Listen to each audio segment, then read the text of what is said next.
Hello दोस्तों, जैसा कि हम सभी जानते हैं आज का युग मशीनों का युग है। आज साइंस दिन प्रतिदिन काफी तरक्की कर रही है। हर रोज कोई न कोई नए आविष्कार हो रहे हैं जो हमारे जीवन को काफी सुविधाजनक बनाते हैं। अगर आप अपने जीवन में सिर्फ कुछ समय पहले तथा अपने आज के जीवन को देखेंगे तो आपको अंतर स्पष्ट नजर आएगा। अधिक सोचने की बात नहीं है। अगर आज आप अपने चारों तरफ या अपने कमरे को ही देखिए जो कई कृत्रिम उपकरणों से भरा हुआ नजर आएगा। एक कृत्रिम उपकरण हमारे जीवन को काफी आसान बनाते हैं और आज भी मानव अपने जीवन को और अधिक सुविधाजनक बनाने के लिए लगातार कोशिश कर रहा है। वह ऐसी मशीन बनाना चाहता है जो हूबहू मानव जैसा कार्य कर सके और वह इस प्रयास में काफी हद तक सफल भी हो गया है। तो हाँ दोस्तों, हम बात कर रहे हैं एआई के बारे में, अर्थात आर्टिफिशियल इंटेलिजेंस या कृत्रिम बुद्धिमत्ता के बारे में। तो वीडियो काफी दिलचस्प व आश्चर्यजनक होने वाली है, तो आप इस वीडियो को अंत तक जरूर देखें। तो माय डियर फ्रेंड, स्वागत है आपका एक और वीडियो में।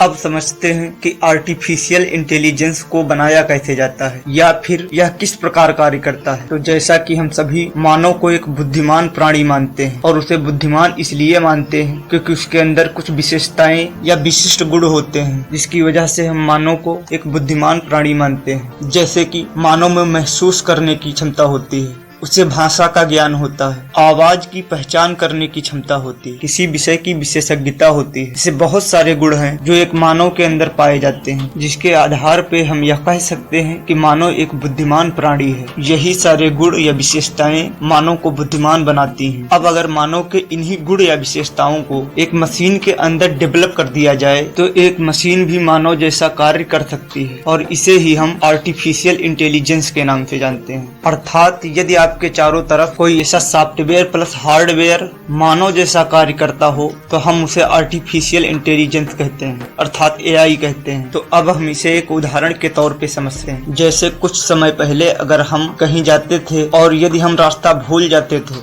तो किसी व्यक्ति को रोककर उससे पूछते थे कि श्रीमान मुझे उस स्थान पे जाना है, तो वह व्यक्ति हमें बताता था कि आपको सीधे चलना है, फिर दाएं जाना है, फिर बाएं जाना है। इस प्रकार वो हमको बताता था और फिर हम इसी प्रकार अपने स्थान तक पहुंच जाते थे। परंतु अब ऐसा नहीं है। अगर अब हमको कहीं जाना होता है तो हमें किसी से पूछने की जरूरत नहीं है क्योंकि हमारे पास गूगल मैप है जो हमें तुरंत बताता है कि कितने किलोमीटर है, कितना समय लगेगा, किस रास्ते से जाना है। ऐसी बहुत सारी चीजें हैं जो हम गूगल मैप से पता करके अपने स्थान तक आसानी से पहुँच जाते हैं। और समझते हैं, अगर हम पहले कहीं मॉल या होटल में जाते थे तो वहाँ पर एक दरबान होता था जो दरवाजे को खोलता था, लेकिन अब ऐसा नहीं है। अगर अब आप कहीं मॉल में या होटल में जाएंगे तो वहाँ पर कोई दरबान नहीं होता है, बल्कि दरवाजा अपने आप खुल जाता है क्योंकि उसमें लगे सेंसर यह पहचान कर लेते हैं कोई आया है और फिर दरवाजा खुल जाता है। तो यह सब इसलिए संभव हो पा रहा है कि मानव की बुद्धि को एक कृत्रिम उपकरण में जोड़ दिया गया है और मशीन इसी आधार पर अपना कार्य करती है। तो मुझे लगता है कि अब शायद आप यह आसानी से समझ चुके होंगे कि एआई किस प्रकार कार्य करता है।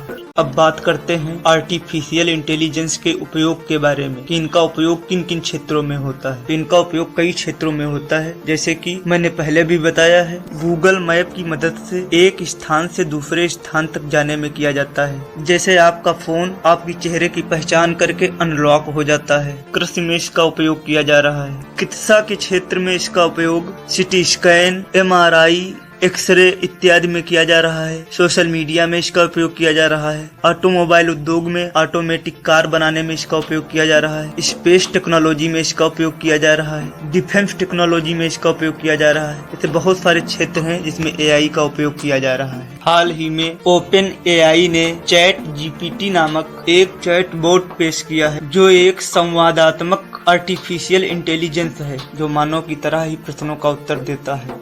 तो दोस्तों, अगर एआई की बात की ही जा रही है तो आजकल आ गया है वर्चुअल रियलिटी या वीआर, जो एआई का ही एक उदाहरण है, जिसमें एक विशेष प्रकार का चश्मा या हेडसेट को पहना जाता है जिससे उसमें दृश्य 3D में दिखाई देते हैं और उसको पहनने के बाद आपको ऐसा लगेगा कि आप पहाड़ों से नीचे गिर रहे हैं या फिर आप आसमान के ऊपर बादलों पे चल रहे हैं। तो ये वर्चुअल रियलिटी होती है, अर्थात रियलिटी तो नहीं होती है लेकिन आपको ऐसा लगेगा कि आप उसी के अंदर मौजूद हैं, यानी कि वर्चुअल दुनिया आपको बिल्कुल वास्तविक दुनिया की तरह लगेगी। आपको लगेगा कि आप उसी सिस्टम का एक हिस्सा हैं। तो इसे ही वर्चुअल रियलिटी कहते हैं। तो इसे भी आज एआई का ही एक भाग माना जाता है। तो इसका भी उपयोग कई क्षेत्रों में किया जा रहा है, जैसे इसका उपयोग शिक्षा के क्षेत्र में किया जा रहा है। आप इसका उपयोग गेम खेलने में कर सकते हैं, मूवी देखने में इसका उपयोग किया जा रहा है, वैज्ञानिक अनुसंधान में इसका उपयोग किया जा रहा है। ऐसे बहुत सारे कार्य हैं जिसमें